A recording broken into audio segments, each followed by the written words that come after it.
আসসালামু আলাইকুম। আজকে তৈরি করে দেখাবো কোনো প্রকার ব্লেন্ড অথবা বাটাবাটির ঝামেলা ছাড়াই বিফ কাবাবের রেসিপি। খুব মজাদার এই কাবাবটি তৈরি করতে লাগবে না কোনো স্পেশাল মশলা, ঘরে থাকা অল্প কিছু মশলা দিয়েই কিন্তু এই কাবাবটি তৈরি করে নিতে পারবেন। পোলাও, বিরিয়ানি অথবা সাদা ভাতের সাথে এই কাবাবটি বেশ জমে যাবে। খুব অল্প সময়ের মধ্যে এই কাবাবটি তৈরি করে সংরক্ষণ করে রাখতে পারেন মাসের পর মাস। হুবহু আমার রেসিপিতে যদি এই কাবাবটি তৈরি করে রাখতে পারেন সংরক্ষণ করে, তাহলে 5-6 মাসেও কিন্তু এই কাবাবের টেস্টের কোনো হেরফের হবে না। মেহমান আপ্যায়নে টেবিলে বেস্ট একটা আইটেম হবে এই বিফ কাবাব। তো চলুন দেখে নিই কিভাবে স্পেশাল কোনো মশলা ছাড়াই ঘরে থাকা কিছু অল্প মশলা দিয়ে এই বিফ কাবাবটি তৈরি করে নেওয়া যায়। প্রথমে একটি বাটিতে নিয়ে নিচ্ছি 1.5 কাপ পেঁয়াজ কুচি। এই কাবাবে পেঁয়াজের পরিমাণটা একটু বেশি দিলে খেতে বেশি ভালো লাগবে। দিয়ে দিচ্ছি পছন্দ মতো কাঁচামরিচ কুচি, ঝালটা আপনাদের পছন্দ মতো দিয়ে নেবেন। আর দিয়ে দিচ্ছি 1.5 চা চামচ লবণ। লবণটাও আপনাদের স্বাদ মতো দিয়ে নেবেন। পেঁয়াজ আর কাঁচামরিচ হাত দিয়ে মধ্যে খুব ভালোভাবে নরম করে নেব।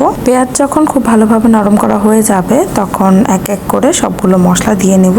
প্রথমে দিয়ে নিচ্ছি 1/2 চা চামচ ভাজা জিরার গুঁড়া, 1 চা চামচ গরম মশলা গুঁড়া, 1/2 চা চামচ ধনিয়া গুঁড়া। এবার দিয়ে দিচ্ছি 1 চা চামচ আদা বাটা, 1 চা চামচ রসুন বাটা, আরো দিয়ে দিচ্ছি 2 চা চামচ টমেটো কেচাপ, 1 চা চামচ সয়া সস। এবার সবগুলো মশলা হাতের সাহায্যে খুব ভালোভাবে পেঁয়াজের সাথে মিশিয়ে নিব। সবকিছু খুব ভালোভাবে মেশানো হয়ে গেলে দিয়ে দিব 1 কাপ বিফ কিমা। আপনারা চাইলে এখানে চিকেন কিমাটাও ব্যবহার করতে পারেন। এবার সবকিছু খুব ভালোভাবে মেখে নিব। 2-1 মিনিটের মতো ভালোভাবে মেখে নিলেই হবে। সবকিছু খুব ভালোভাবে মেখে নেওয়া হয়ে গেলে দিয়ে দিব একটা ডিম। আপনারা চাইলে এখানে 2টা ডিমও ব্যবহার করতে পারেন। সবকিছুর সাথে ডিমটা মেখে দিয়ে দিব নিজের পছন্দ মতো ধনিয়া পাতা। আমি এখানে ফ্রেশ ধনিয়া পাতাটা ব্যবহার করছি। ধনিয়া পাতা এখানে 3 টেবিল চামচের মতো আছে। আপনারা চাইলে কিন্তু কাবাবে অর্ধেকটা ধনিয়া পাতা আর অর্ধেকটা পুদিনা পাতাও দিতে পারেন। এবার ধনিয়া পাতাটাও খুব ভালোভাবে মেখে নিলাম। এবার কাবাবের মিশ্রণটা বাটির এক পাশে হাত দিয়ে চাপিয়ে নিব। কাবাবের মিশ্রণটা দেখে কিন্তু বোঝা যাচ্ছে কাবাবের মিশ্রণটা এখনো অনেকটাই নরম আছে। তাই কাবাবের মিশ্রণটা এতটাও বেশি নরম রাখা যাবে না। তাই এখানে ব্যবহার করতে হবে টোস্টের গুঁড়া অথবা ব্রেড ক্রাম, অথবা আপনারা পাউরুটি ভিজানটাও ব্যবহার করতে পারেন। আমি কিন্তু আজকে পাউরুটি ভিজানটাই ব্যবহার করব। পাউরুটি ভিজিয়ে আমি 2 হাত দিয়ে চেপে পানিটা ঝরিয়ে তারপর ব্যবহার করব, যেন কাবাবের মিশ্রণটা একটু শক্ত হয়। সম্পূর্ণ কাবাবে আমার 5 পিস পাউরুটি লেগেছে। এক পাশে পাউরুটিটাকে আগে হাত দিয়ে কষলিয়ে নরম করে নিব, তারপর কাবাবের সাথে মিশিয়ে নিব।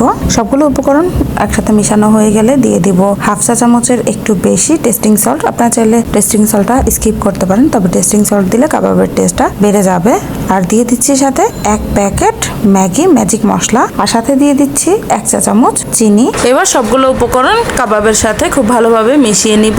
সবকিছু খুব ভালোভাবে মেশানো হয়ে গেলে এবার হাত দিয়ে মিশ্রণটি নিয়ে কাবাবের শেপ দেওয়ার চেষ্টা করব। যদি কাবাবের শেপ দেওয়া যায় তাহলে আর কিছু মিশাবো না। আমাদের কাবাবের জন্য কাবাবের মিশ্রণটি একদম রেডি হয়ে যাবে।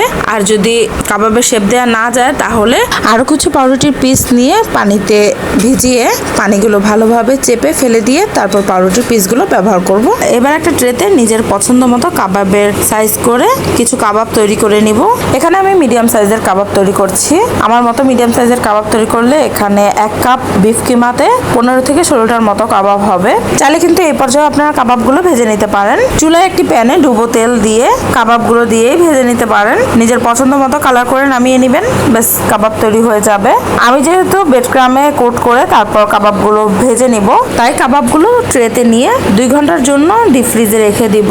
2 ঘন্টা পর ডিপ ফ্রিজ থেকে নামিয়ে তারপর ব্রেড ক্রামে কোট করব। 2 ঘন্টা পর ফিরে এলাম। প্রথমে আমাদের কাবাবগুলো কোট করে নেওয়ার জন্য লাগবে ডিম। আমি এখানে 2টা ডিম নিয়ে কাঁটা চামচ দিয়ে খুব ভালোভাবে ফেটিয়ে নিয়েছি। আর নিয়ে নিয়েছি কেনা ব্রেড ক্রাম। আপনারা চাইলে ব্রেড ক্রামটা ঘরে তৈরি করেও ব্যবহার করতে পারেন, কোনো প্রবলেম হবে না। এবার কাবাবগুলো ফ্রিজ থেকে নামিয়ে সাথে সাথে ডিমে কোট করব, তারপর ব্রেড ক্রামে কোট করব, আবারও ডিমে কোট করব, তারপর ব্রেড ক্রামে কোট করব। আপনারা চাইলে একবার কোট করেই নিতে পারেন, কোনো প্রবলেম হবে না। তবে আমি 2বার কোট করছি, এতে করে দেখতেও ভালো লাগবে আর খেতেও ভালোই লাগবে। আশা করছি আমার ফ্রোজেন বিফ কাবাবের রেসিপিটা আপনাদের ভালো লেগেছে। আর ভালো লাগলে প্লিজ আমার চ্যানেলটি সাবস্ক্রাইব করে দিবেন এবং পাশে থাকা বেল আইকনটি অলে সেট করে দিবেন, যেন সবার আগে নোটিফিকেশনটি আপনার মোবাইলে চলে যায়। লাইক কমেন্ট করতে ভুলবেন না। আর যারা অলরেডি এই সব কাজগুলো করে ফেলেছেন তাদেরকে অসংখ্য ধন্যবাদ। আমার রিকোয়েস্ট থাকবে আপনারা একবার হলেও এই কাবাবটি ঘরে তৈরি করে দেখবেন। ফ্যামিলির প্রত্যেকটা মেম্বারের কাছে এই কাবাবটি খুব জনপ্রিয় হয়ে যাবে। আর কিছুদিন পরপরই আপনাকে রিকোয়েস্ট করবে এই কাবাবটি তৈরি করে দেওয়ার জন্য। এক এক করে সবগুলো কাবাবই একই প্রসেসে কোট করে নিব। প্রথমে ডিমে কোট করব, তারপর ব্রেড ক্রামে কোট করব, এভাবে ডাবল কোট করে নিব। সবগুলো কাবাব যখন ব্রেড ক্রামে কোট করে নেওয়া হয়ে যাবে তখন আবারও ট্রে থেকে করে 20 থেকে 25 মিনিটের জন্য ডিপ ফ্রিজে রেখে দিব। 20-25 মিনিট পর নামিয়ে একটা এয়ারটাইট বক্সে করে রেখে দিব।